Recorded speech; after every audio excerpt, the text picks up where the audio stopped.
নমস্কার, আপনারা দেখছেন বীরভূম আরসি টিভি। আপনাদের সঙ্গে আমি শুভাশিস। শুরু করছি আজকের সংবাদ। বিস্তারিত সংবাদে যাওয়ার আগে দেখে নেব সংবাদ শিরোনাম।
এবার সংবাদ বিস্তারিত।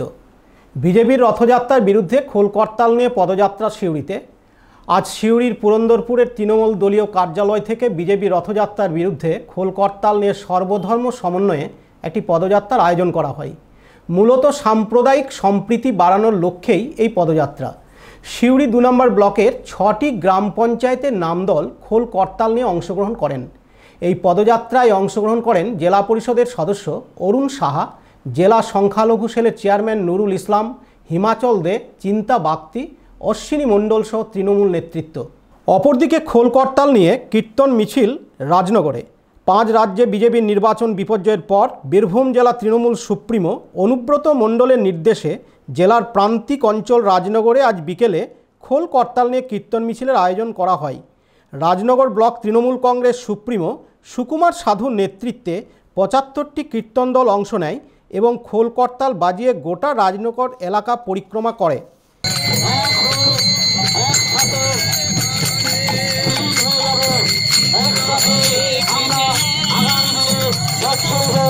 এই সংকল্প নিয়ে আমাদের আজকের পবিত্র যাত্রায় সর্বস্তরের মানুষকে জানাই সাদর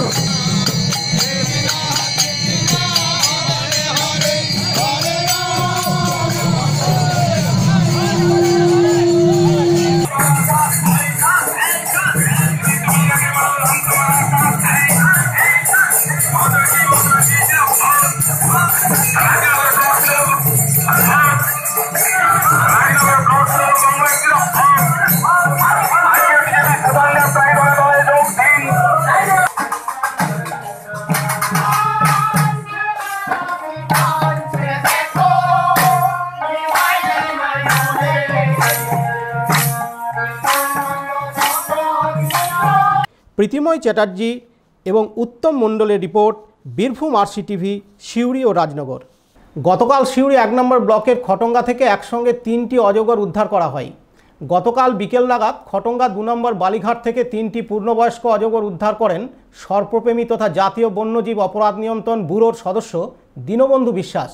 3টি সাপের মধ্যে একটি স্ত্রী সাপ ও 2টি পুরুষ সাপ। 9 ফুট লম্বা স্ত্রী সাপটির ওজন প্রায় 18 কেজি আর পুরুষ সাপ দুটি লম্বায় 7 ফুট এবং ওজন প্রায় 7 কেজি। দীপক কুমার দাসের report, Birbhum RC TV, Suri. Dubrajpur Shri Shri Ramakrishna Ashram প্রাঙ্গণে শারদা কাত্যায়নী পুজো অনুষ্ঠিত হয় আজ। এই পুজোয় শারদা মাকে দেবী দুর্গারূপে পুজো করা হয়। 1942 সালে ঠাকুর সত্যানন্দ দেব এই পুজোর প্রচলন করে। এই পুজোয় বহু দূর দূরান্তের ভক্তরা আশ্রম প্রাঙ্গণে আসেন। দুবরাজপুর শ্রী শ্রী রামকৃষ্ণ আশ্রমের পরিচালনায় শ্রী ঠাকুর সত্যানন্দ দেবের প্রবর্তিত এই আশ্রম মন্দিরে শারদা কাত্যায়নী দুর্গাপুজো শুরু হয়েছে। শ্রী ঠাকুর সত্যানন্দ দেব 1942 সালে এই পুজোর প্রচলন করেন। মাকেই, শারদা মাকেই আমরা দুর্গা কাত্যায়নী রূপে আমরা পুজো করি।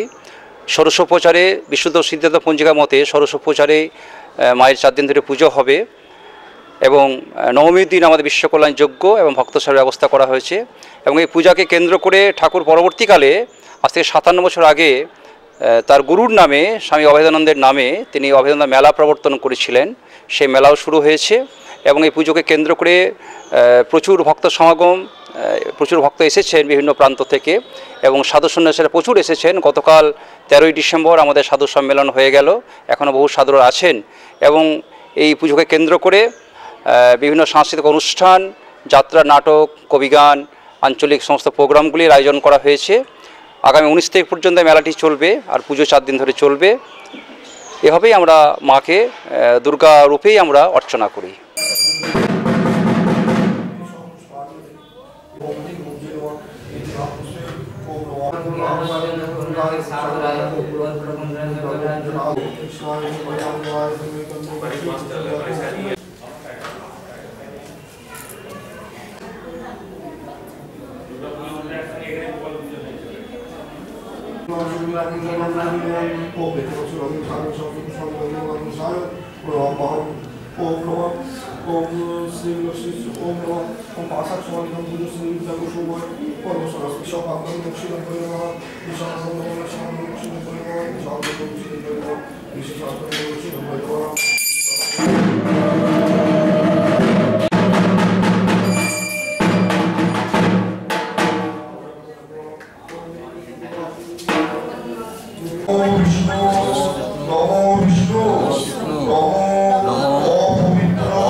লালটু মুখার্জি রিপোর্ট, বীরভূম RCTV দুবরাজপুর। গত 3 বছর আগে তৈরি হয়েছে ময়ূরেশ্বর থানার কাশীপুর গ্রামের অঙ্গনওয়াড়ি কেন্দ্র, কিন্তু সূচনা লগ্ন থেকেই দিদিমণি আসেন না এই কেন্দ্রে। গ্রামের শিশুরা পড়াশোনার জন্য মাঠ পেরিয়ে পাশের গ্রামে যায়। অঙ্গনওয়াড়ি কেন্দ্রটি দীর্ঘদিন বন্ধ হওয়ার ফলে চারপাশ আগাছায় ভর্তি হয়ে গিয়েছে। ময়ূরেশ্বর 2 নম্বর ব্লকের সমষ্টি উন্নয়ন আধিকারিককে জানানো হয় পুরো বিষয়টি। তিনি জানান, বিষয়টি খতিয়ে দেখছি। আপনাদের এই কেন্দ্রটি কতদিন থেকে বন্ধ আছে? 3 বছর ধরে বন্ধ আছে। 3 বছর ধরে। তাহলে আপনাদের গ্রামের শিশুরা কোনো গ্রামে পড়তে যায় না গ্রামেই থাকে? ছোট বাচ্চা, ওরা তো যেতে পারবে না। আচ্ছা, তাহলে খাবার দাবার আপনারা পান না? পাই না আমরা। এর আগে কোথাও এই ব্যাপারে আপনারা কথা বলেছেন? হ্যাঁ বলেছি, কিন্তু আসতে অস্বীকার করেছে লোহারানি। লোহারানী মুর্মু, উনি এই গ্রামের দিদিমণি নাকি? হ্যাঁ। ওনার সঙ্গে কথা বলেছেন? হ্যাঁ, কথা বলা হয়েছে। উনি কি বলেছেন? উনি বলেছে আমি মরে গেলে ওখানে যাব না। আচ্ছা, আপনার নাম? আমার নাম মিঠু দাস। ধন্যবাদ। পীযূষ মণ্ডলের রিপোর্ট, বীরভূম RCTV ময়ূরেশ্বর। 12 থেকে 14 ডিসেম্বর নাবার্ডের উদ্যোগে জেলার বিভিন্ন স্বেচ্ছাসেবী সংস্থা, প্রডিউসার অর্গানাইজেশন প্রতিনিধিদের নিয়ে 3 দিনের কর্মশালার আয়োজন করা হয় মল্লারপুর নয়সুবা ট্রেনিং সেন্টারে। স্বনির্ভর গোষ্ঠী, চাষি গোষ্ঠী, ফেডারেশন গঠন, তাদের ভূমিকা, ডিজাইন, পরিচালন ক্ষমতা, দক্ষতা বৃদ্ধি ইত্যাদি কাজগুলি কিভাবে সহজে করা যেতে পারে তা নিয়েই এই কর্মশালা। উপস্থিত ছিলেন অসীম কুমার পাল, বৈদ্যনাথ সরকার, উৎপল ভট্টাচার্য, ভবানী চক্রবর্তী সহ বিভিন্ন ব্যাংকের আধিকারিকরা।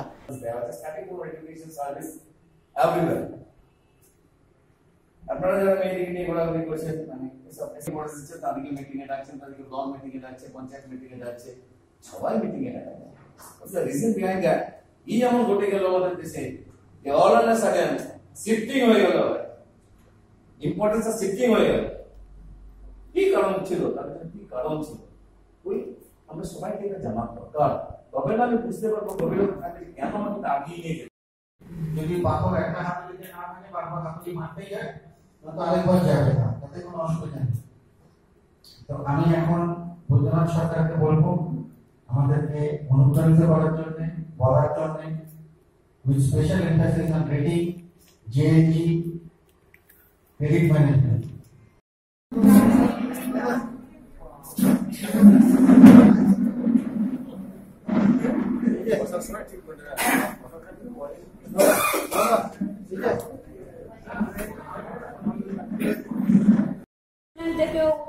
বাবা মা নিজে 3 জন হয়ে গেল বাপ, তারপরে পুরুষ হলে তার স্ত্রী ছেলে মেয়ে, আর স্ত্রী হলে তার স্বামী ছেলে মেয়ে। এটা শেখ রিয়াজউদ্দিনের রিপোর্ট, বীরভূম RCTV মল্লারপুর। কখনো বা চিকিৎসক সংকট, কখনো বা বিদ্যুৎ বিভ্রাট। দুবরাজপুর গ্রামীণ হাসপাতালে গত 2 দিন ধরে লেবার রুমে বিদ্যুৎ বিভ্রাটের ফলে ক্ষোভ প্রকাশ করেন রোগী এবং রোগীর আত্মীয়রা। হঠাৎ কোনো প্রসূতি রোগী এলে তাকে সঙ্গে সঙ্গে সিউড়িতে রেফার করে দেওয়া হচ্ছে, কিন্তু এখনও হুঁশ ফেরেনি স্বাস্থ্য দপ্তরের। উল্লেখ্য, সম্প্রতি এই গ্রামীণ হাসপাতালে চিকিৎসক সংকটের জেরে ক্ষোভ প্রকাশ করেছিলেন রোগীর আত্মীয়রা। বারবার অভিযোগ করা সত্ত্বেও হুঁশ ফেরেনি স্বাস্থ্য দপ্তরের। আমাদের লেবার রুমটা নতুন কানেক্টেড, এর যে ইলেকট্রিক লাইনটা সেটা একটু কালকেও গন্ডগোল করেছে, আজকেও গন্ডগোল করছে। আমাদের যে লোকাল ইলেকট্রিশিয়ান রয়েছে তাকে দিয়ে আমরা ইলেকট্রিক কানেকশনটা কালকে কোনো ক্রমে করিয়ে নিয়েছিলাম, কিন্তু উনি যেটা বলছেন যে ইলেকট্রিক কানেকশনটা যদি আবার অন করা হয় তাহলে লেবার রুমে শর্ট সার্কিট হয়ে ডিজাস্ট্রাস হয়ে যেতে পারে, পুড়ে যেতে পারে। সেই জন্যে আজকে ওটা বন্ধ রয়েছে এবং সেই কারণেই আমরা দুজন পেশেন্টকে এখনো পর্যন্ত সিউড়িতে পাঠিয়েছি। আরও হয়তো রাতের বেলা কিছু আসলে সেটা পাঠাতে হবে। আমি আমাদের বিএমওইচ এবং এসিএমওইচ দুজনকেই এটা জানিয়েছি। ওরা বলেছেন আমরা যে জায়গা যারা ইলেকট্রিক কানেকশন করেছে পিডব্লিউডি তাদেরকে জানানো হয়েছে, যত তাড়াতাড়ি সম্ভব তারা এটা ঠিক করে দেবে। আমরা তো খুবই কষ্টে আছি, আমাদের এখানে ডাক্তাররাও কম, আপনারা তো জানেন অলরেডি, নিউজে সেটা প্রকাশিতও হয়েছে। ডাক্তারও কম এবং বিভিন্ন রকম সমস্যা আমাদের মানে অ্যাডমিনিস্ট্রেটিভ মানে ইনফ্রাস্ট্রাকচারের যে সমস্ত সমস্যাগুলো রয়েছে এগুলো তো যত তাড়াতাড়ি কারেক্টেড হবে পাবলিক তত সার্ভিস পাবে। আপনার নামটা? ডাক্তার শুভজিৎ রায়। আমাকে সিউড়ি এখানকার ডাক্তারবাবুরা সিউড়ি পাঠাচ্ছে, আমাকে রেফার করছে। তো লেবার রুমে যে কারেন্ট নেই, তো আজ 3 দিন থেকে কারেন্ট নেই, তার জন্য আমাকে রেফার করছে সিউড়ি। আমি দুর্গাপুর থেকে পলসরা গ্রাম থেকে এসেছি আর কি। তাহলে এই অবস্থায় আমি খুব ফেরে পড়ে যাচ্ছি। আমি যদি ধরলেন যদি আমার মাঝ রাস্তায় যদি আমার পেশেন্টের যদি কোনো অসুবিধা ঘটে যায় তাহলে তো আমি সেটাকে নিয়ে বিশাল আমি ফেরে পড়ে যাব। তো এই জন্যই বলছি যে লেবার রুমে কারেন্টটা কিসের জন্য নেই, বা ওরা 3 দিন থেকে এখন পর্যন্ত চেক করেনি, তাহলে আমি বিরাট অসুবিধার মধ্যে পড়ে আছি। বলছি আপনি কেন এসেছেন হাসপাতালে? আমি এসেছি আমার স্ত্রীকে নিয়ে, ডেলিভারি পেশেন্ট আছে। তো ডেলিভারি পেশেন্ট আছে, লেবার রুমে তো আপনাদের কারেন্ট নেই, তো এই জন্যই বলেছে যে আমার স্ত্রীকে এখন রেফার করছে আমার সিউড়ি। তাহলে সিউড়ি এই মুহূর্তে আমি সিউড়ি যদি নিয়ে যাই, মাঝ রাস্তায় যদি কোনো মানে কিছু হয়ে যায়, যদি বাচ্চা কোনো প্রসব হয়ে যায়, তাহলে আমি এই মুহূর্তে কী করবো? সেখানে আমার তো নর্মালি বাচ্চা হয়ে যাবে এখানে। খালি লেবার রুমের প্রবলেমের জন্য এটা হচ্ছে। আমরা চাইছি যে লেবার রুমটা কারেন্ট মানে বিদ্যুতের ব্যবস্থা করে দেয়। আপনার নামটা? আমার নাম শেখ আব্বাস উদ্দিন।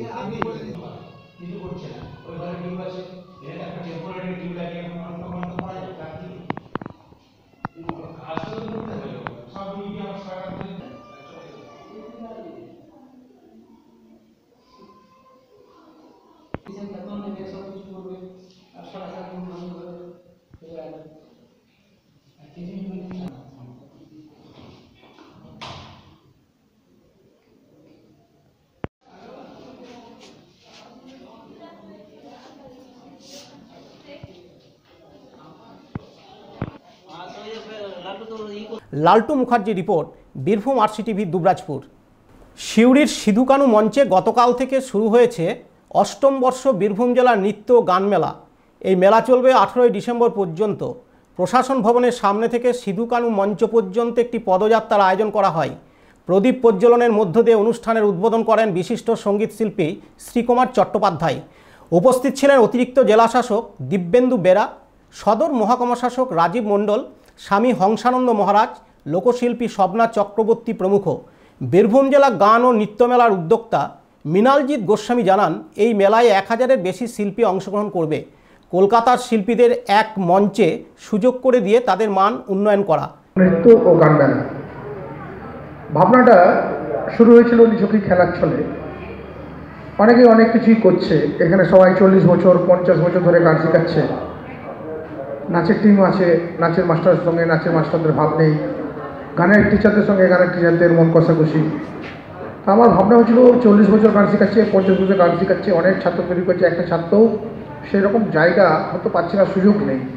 কেননা আমরা একটা প্ল্যাটফর্ম যদি তৈরি করি যে কলকাতার শিল্পীদের সঙ্গে আমাদের এই বীরভূম জেলার শিল্পীরা একই মঞ্চে গান করবে, তাদের গান শুনবে, তাদের গান শুনে সমৃদ্ধ হবে, কোথায় ভুল কোথায় ত্রুটি তাদেরকে সাক্ষাৎ দেখে তাদের সঙ্গে কথা বলে জিজ্ঞেস করে নিতে পারবে যে আমরা কী করে গানের জগতে আর একটু বড়ো হতে পারবো। এমনটা নয় যে আমাদের জেলার থেকে কেউ কোনোদিন বড় হননি, হয়েছেন, নিজের গুণেই হয়েছেন, প্রত্যেকেই হয়েছেন, কিন্তু কোথায় যেন একটা ফাঁক থেকে গেছে আমাদের।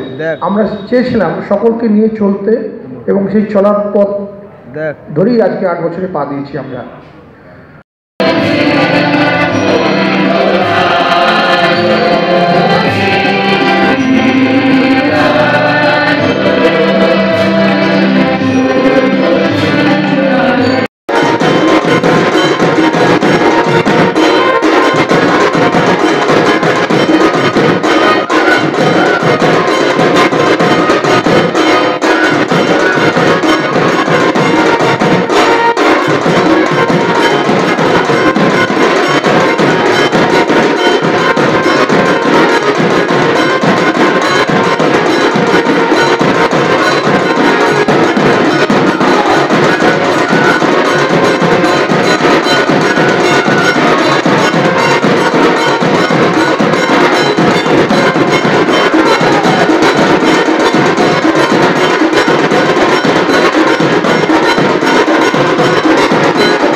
দীপক কুমার দাসের রিপোর্ট, বীরভূম RCTV সিউড়ি। আজকের সংবাদ এই পর্যন্ত। পরবর্তী সংবাদের জন্য চোখ রাখুন বীরভূম RCTVর পর্দায়। নমস্কার।